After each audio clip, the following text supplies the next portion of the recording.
ரத்னா, உங்களோட புக்கில் வந்து எனக்கு ரொம்ப பிடிச்ச விஷயம் என்னன்னா, தலைப்புக்கு எல்லாத்துக்குமே நீங்கள் ஒரு ஒரு ஒரு மெனக்கடலோட தலைப்பு தேர்ந்தெடுக்கிற மாதிரி இருக்கு. அது என்ன இது அப்படிங்கிறத ஒரு ஆர்வத்தை தூண்டுற மாதிரி இருக்கு.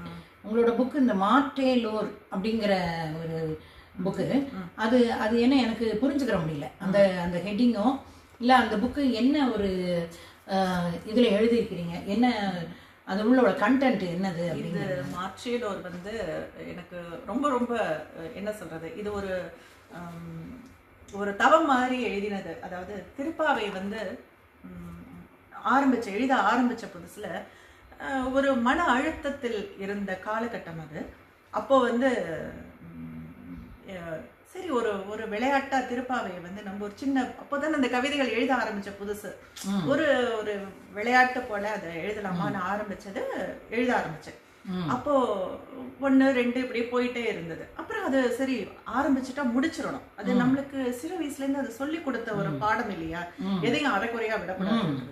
அதனால சரி முடிச்சிடலாம் அப்படின்ற போது அப்படியே இந்த திருப்பாவை அந்த 30க்கும் ஒரு எளிய தமிழ்ல கவிதைங்க. திருப்பாவையே அழகுதான். அதுக்கு வந்து அதாவது எப்படி எனக்கு என்ன தோணுச்சுன்னா, ஒரு பொழிப்புரையோ விளக்க உரையோ நிறைய படிக்கும் போது சில சமயம் அலுப்புன்னு சொல்லக்கூடாது, ஒரு சலிப்பு தட்டுற மாதிரி தோணும்.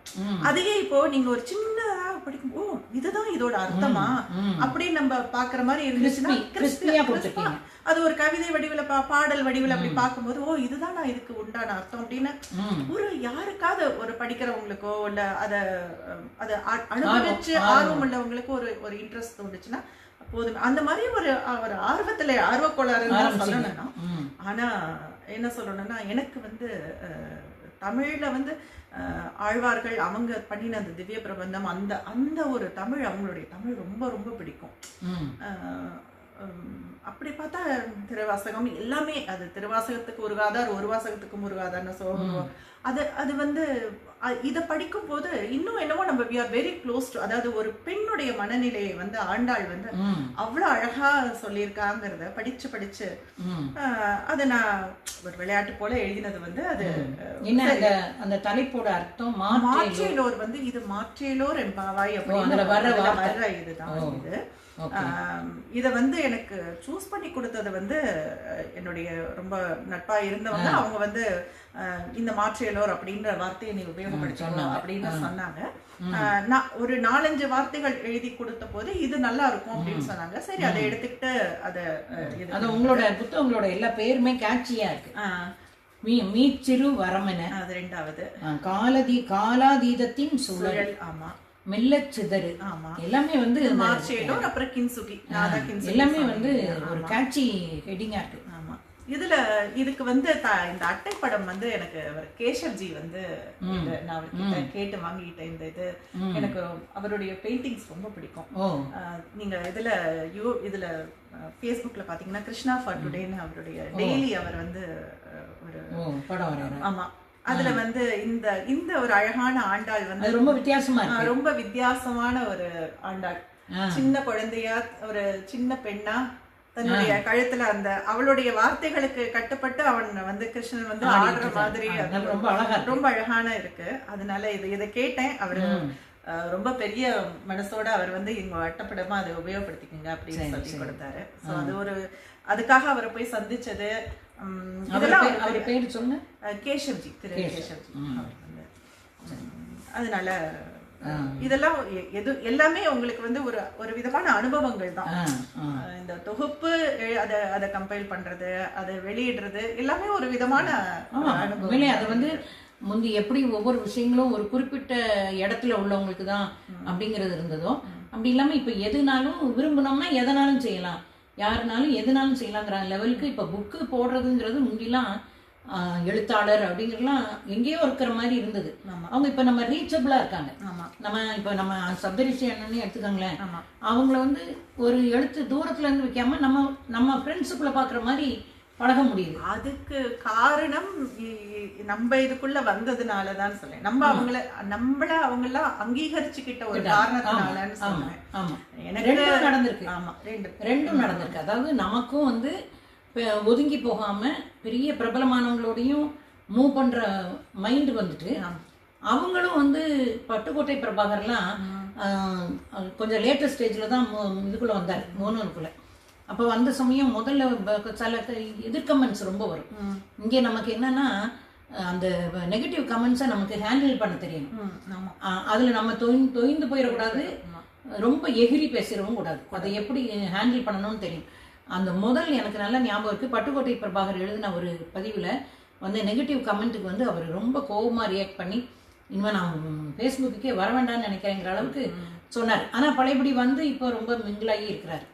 இந்த முகநூல்ங்கிறது வந்து ஒரு ஒரு பெரிய நல்ல ஒரு அது என்ன சொல்கிறது, ஒரு சுழற்சின்னு கூட சொல்ல முடியாது.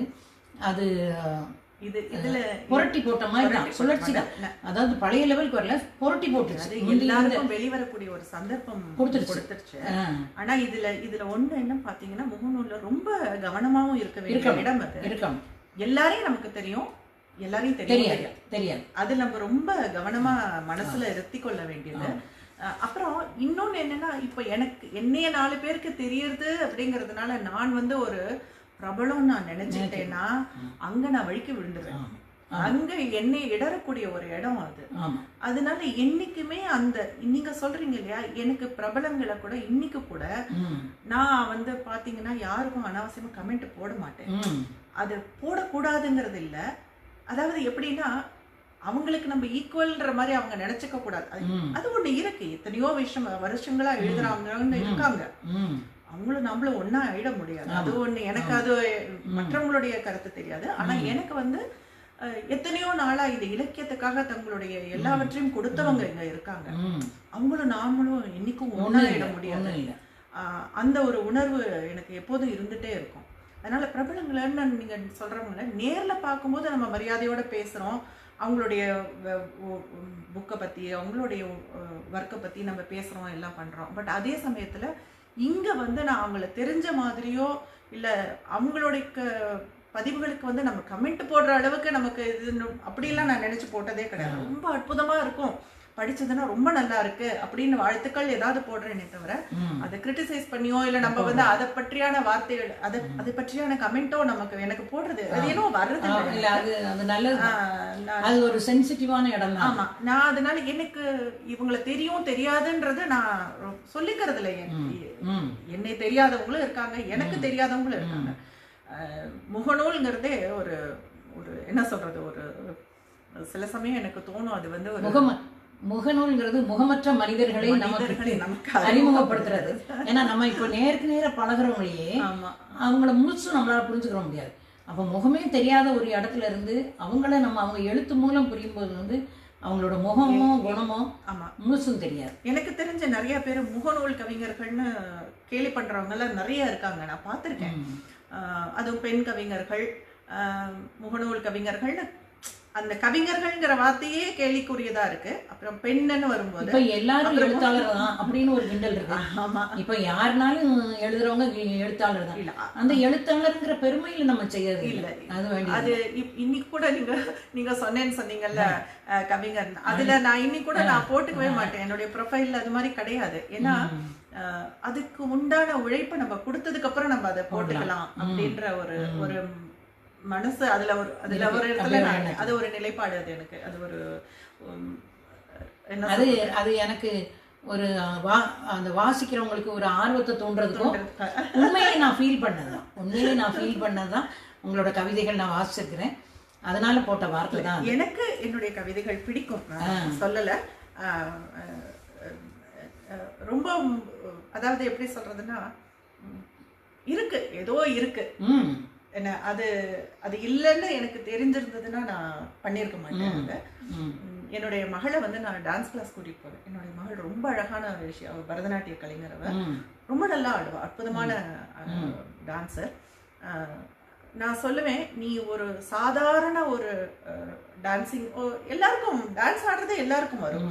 பட் அதை வந்து அந்த பாவம் எல்லாம் பர்ஃபெக்டா வருதுங்கிறது ஒரு இது. அது நீ அந்த பர்ஃபெக்ஷன் உன்கிட்ட இல்லைன்னா நான் வந்து இவ்வளவு கஷ்டப்பட்டு உன்னை கிளாஸ்க்கு கூட்டிட்டு போறது அதெல்லாம் நிறைய பண்ணிருக்க மாட்டேன். எதுக்காக கூட்டிட்டு போனேன்னு என்ன ஒரு நாள் கேள்வி கேட்டா. அப்போ இல்ல, உன்னுடைய டெடிகேஷன், உன்னுடைய பர்ஃபெக்ஷன் பார்த்துதான் நான் அதை பண்ணினேன். நீ ஒரு சாதாரண ஒரு டான்சரா இருந்திருந்தீங்கன்னா இவ்வளவு அதுக்கு நான் டைம் எடுத்துக்க மாட்டேன்.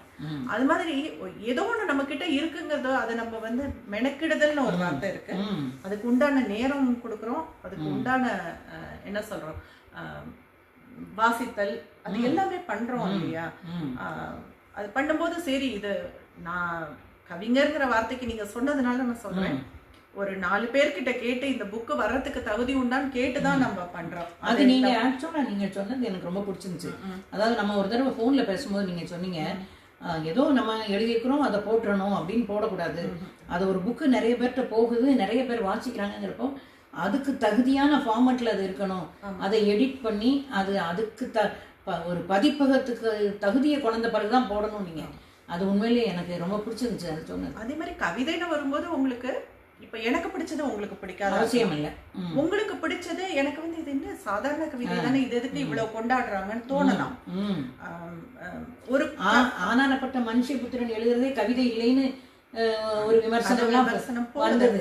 ஆனா அவரை அவ்வளவு பேருக்கு பிடிக்குது, அவர் 2000 ரூபாய்க்கு புக்கு போடுறாரு, பிடிக்கிறவங்களுக்கு பிடிக்குது. அது நம்ம வந்து எதுலையுமே உங்களுக்கு சொல்ற மாதிரி இதுதான் கவிதைன்னு நீங்க எதையும் வரையறுக்க முடியாது இல்ல. அதே மாதிரி ஒரு தொகுப்பு இப்போ என்னுடைய ரவி அண்ணா சொன்னதுதான் நான் இங்கே திருப்பி கோட் பண்றேன். எவ்வளவு பெரிய கவிஞரா இருக்கட்டும், நீங்க அந்த கவிதை தொகுப்பு எடுத்தீங்கன்னா அதுல இருக்கிற ஒவ்வொரு கவிதையும் முத்து முத்தா மணிமணியா எல்லாமே டு த பாயிண்ட் இருக்குன்னு நீங்க நினைச்சீங்கன்னா இருக்காது. ஒரு தொகுப்புல ஒரு 20 கவிதை 50 கவிதை இருந்ததுன்னா அதுல ஒரு 20 கவிதை தேரும், ரொம்ப பிரமாதமா இருக்கும். சிலது அது எகைன் இன்னொன்னு, நீங்க படிக்க ஒரு கவிதை நீங்க எடுத்து படிக்கும் போது அந்த நேரத்துல உங்க மனநிலை எப்படி இருக்குங்கிறத பொறுத்துதான் அந்த கவிதை உங்களுக்கு பரிணமிக்கிறதோ இல்ல ஏற்பா இருக்கோ இல்ல அது மனசுக்கு பிடிக்காம போறதோ நடக்க முடியாது. அது அதை பற்றி அதனால எனக்கு வந்து ஒரு ஹார்ட் அண்ட் ஃபாஸ்ட் ரூல் நீங்க வச்சுக்கிட்டு இவங்கதான் நல்ல கவிஞர் இது நல்ல கவிஞர் இல்லைன்னு சொல்றதுக்கு எனக்கு எல்லார்கிட்டையும் ஏதோ இருக்கு. அந்த தகுதியை வந்து நான் என்ன சொல்றேன்னா யாரா இருந்தாலும் நமக்கு ஒரு பாராட்டுற மனசு ஒரு குணம் வேணும். கீழே இப்ப புதுசா வர்றவங்கள கையை பிடிச்சு வாங்க மேல வாங்கன்னு கூப்பிடுற ஒரு குணம் வேணும். அது எத்தனை பேருக்கு இங்க இருக்குங்கிறது சொல்ல முடியாது. சரி, எல்லாமே பர்சனல் சொல்ற மாதிரி ஒவ்வொருத்தரும். அதுல வந்து என்னன்னா நம்ம சொல்லலாம் அப்படின்னா நம்ம பாராட்ட சந்தோஷமா எடுத்துக்கிட்டு விமர்சனத்துக்கு ரொம்ப உடைஞ்சு போகாம ரெண்டையும் சமமா பாராட்டுறதும் நமக்கு நம்ம தகுதிக்கு மீறி பாராட்டு கிடைக்கலாம். இப்ப முகநூல்ல எல்லாம் நீங்க ரொம்ப அழகா இருக்கிறீங்க அப்படிங்கறது வந்து சர்வசகஜமா யாருக்குனாலும் சொல்றாங்க. அப்ப அப்படிங்கிறப்ப வந்து நம்ம அந்த பாராட்டையும் ரொம்ப சாதாரணமா எடுத்துக்கணும், விமர்சனத்துக்கும் உடைஞ்சு போயிடக்கூடாது. அதுதான் நம்மளை வளர்த்துக்கிறோம். என்னை கேட்டா பாராட்டுறதுதான் ரொம்ப பயமா இருக்கு. இப்போ ஒருத்தர் நம்மள திட்டுட்டா கூட பரவாயில்லன்னு தோணும், பாராட்டும் போது அதுக்கு உடனே ஒரு பயம் வந்துருது. ஏன்னா இதை நம்ம அந்த ஒரு இதை நம்ம வந்து கண்டினியூ பண்ணணுமே, அதை சரியா நம்ம அடுத்தது கொண்டு போகணுமே. இப்போ ஒரு கவிதை தொகுப்பு வந்ததுன்னா அடுத்த கவிதை தொகுப்பு இதை விட நல்லா இருக்கணும்ன்ற ஒரு பயம் வருது இல்லையா. அது இருக்கணும், அது இருந்தாதான் நம்மளால வளர முடியும் தோணுது. உங்களோட குரல்ல உங்களோட கவிதை ஒண்ணு கேட்கறதுக்கு ஆசைப்படுறேன். இந்த கவிதை தொகுப்புகள் எல்லாரும் ஒரு ஜென்ரலா என்னுடைய ஒரே ஒரு குறை என்னன்னா, சிலது கவிஞர்களுக்கு இப்ப எழுதினவங்களுக்கே பிடிச்சதுன்னு ஒண்ணு இருக்கும், அது எல்லாருக்கும் அது பிடிக்கிறது இல்லை. அது என்னன்னு தெரியல. அது மாதிரி எனக்கு இந்த தொகுப்புல எனக்கு என்னுடைய இந்த இதுல பிடிச்சது வந்து உன்னதம்னு ஒரு தலைப்புல ஒரு கவிதை நான் எழுதியிருக்கேன். உன்னதம் என்ன சன்னதத்தில், அது ஆக்சுவலி உன்னதம் உன்னதம்னு 2 தடவை எழுதினேன். அது சில பேர் வந்து ரெப்படிட்டிவா வார்த்தைகள் வர வேண்டாம்னு சொல்றாங்க, அதனால உன்னதம்ங்கிற வார்த்தையை தலைப்பா போட்டுட்டு இத உன்னதம் உன்னதம் என்ன சன்னதத்தில் பிதற்றுகிற நாவுக்கும் பின்னம் பேதம் பித்தம் என்று ஜெபிக்கிற மூளைக்குமான நரம்பு அறுபட்டு நாட்சந்தியில் கிடக்கிறது. ஒட்டாத புள்ளியில் தன்னை பொருத்தி ராசலீலையின் நுணுக்கங்களை கிறங்கி அனுபவித்து எத்தனை காதல்களடா உனக்கென கண்ணனை வியக்கிற உலகு முகஞ்சொலிக்கிறது என்ன. நல்லா இருக்கு, ரொம்ப நல்லா இருக்கு. இது ஒரு பெண்ணோட ஒரு குமுறல், ஒரு ஒரு உள்ளுக்குள்ளே இந்த ஒரு வந்திருக்கிற ஒரு நுண்ணுணர்வு. இது வந்து கண்ணனுக்கு மட்டும் இல்ல, இன்றைய ஆண்களுக்கும் ஒரு ஆணால நான் அந்த பொண்ணை லவ் பண்ணேன், விட்டுட்டு இன்னொரு பொண்ணை லவ் பண்ணேன்னு தைரியமா சொல்ல முடியுது. இது அது ஒரு யார் யார் என் கல்யாணத்துக்கு வந்தாங்க, யார் யார் கல்யாணத்துக்கு நான் போனேன்னு இவங்களால சொல்ல முடியுது. அது ஒரு பொண்ணால சொல்லவே முடியல. ஒரு இதெல்லாம் இத வந்து படிக்கிறவங்க நீங்க ஒரு ஆண் கிட்ட கொடுத்தீங்கன்னா அவங்களுக்கு இந்த கவிதைகள்லாம் கண்ணுல படுறது இல்ல. இது என்னன்ற மாதிரி ஏன் இன்னும் பழைய மாதிரி எழுதுறீங்க அப்படின்ற மாதிரி அவங்க சொல்றாங்க. ஆனா தெரியல, அது நம்ம சொல்லிட்டே இருக்கோம். ஆமா, இது நம்ம சொல்லிட்டே இருக்கதான் ஆமா அந்த அந்த உணர்வுகள் வந்து நிறைய பேரை போய் ரீச் ஆகும். ஆமா, அது இந்த மாதிரி ஒரு சில விஷயங்கள் நான் எனக்கு ஏன் இந்த கவிதைகளை பற்றி யாரும் பேச மாட்டேங்கிறாங்க அப்படின்னு எனக்கு தோணும். ஏன் இவங்களுக்கு இது கண்ணுல பட மாட்டேங்குது அப்படின்னு எனக்கு தோணும். ஆனா வந்து புரியல, சொல்ற மாதிரி ரசிப்பு ரசனைங்கிறது வரும் வரும். நம்ம வந்து செஞ்சுக்கிட்டே இருப்போம், நம்மளோட வெளிப்படுத்துதல பண்ணிக்கிட்டே இருப்போம். இன்னைக்கு வந்து ரொம்ப நாவுக்கு சுவையா ஒரு உணவும் கொடுத்து ஒரு நல்ல பேட்டியும் கொடுத்தீங்க எனக்கு.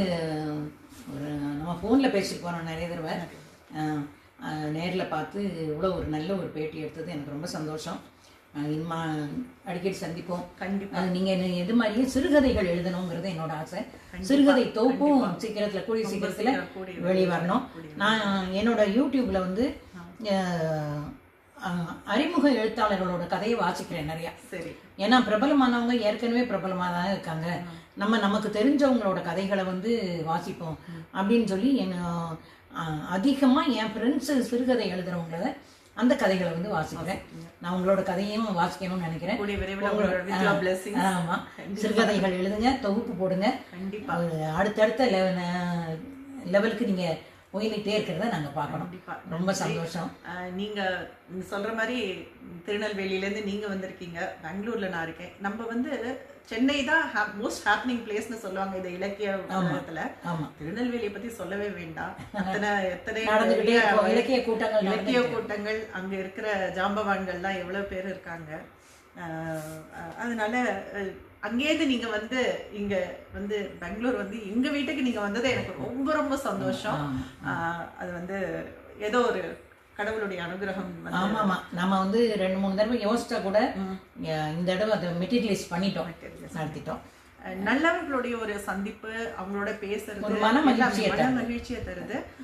அதத்தான் வந்து நீங்க ஆன்மீகமா பாத்தீங்கன்னா சத் சங்கம்னு சொல்றாங்க. சத் சங்கம்ங்கிறது வேற எதுவுமே இல்லை, ஒற்ற மன அலைவரிசை உடையவர்களோட நம்ம பேசுறது. இதன் மூலமா நம்ம எத்தனையோ நல்ல விஷயங்களை பேசியிருக்கோம், இலக்கியத்தை பற்றி பேசியிருக்கோம், இலக்கியவாதிகளை பற்றி பேசியிருக்கோம். நம்ம அப்படி நல்ல நல்ல விஷயங்களை பேசுறதுதான் என்னை பொறுத்தவரைக்கும் சத் சங்கம்.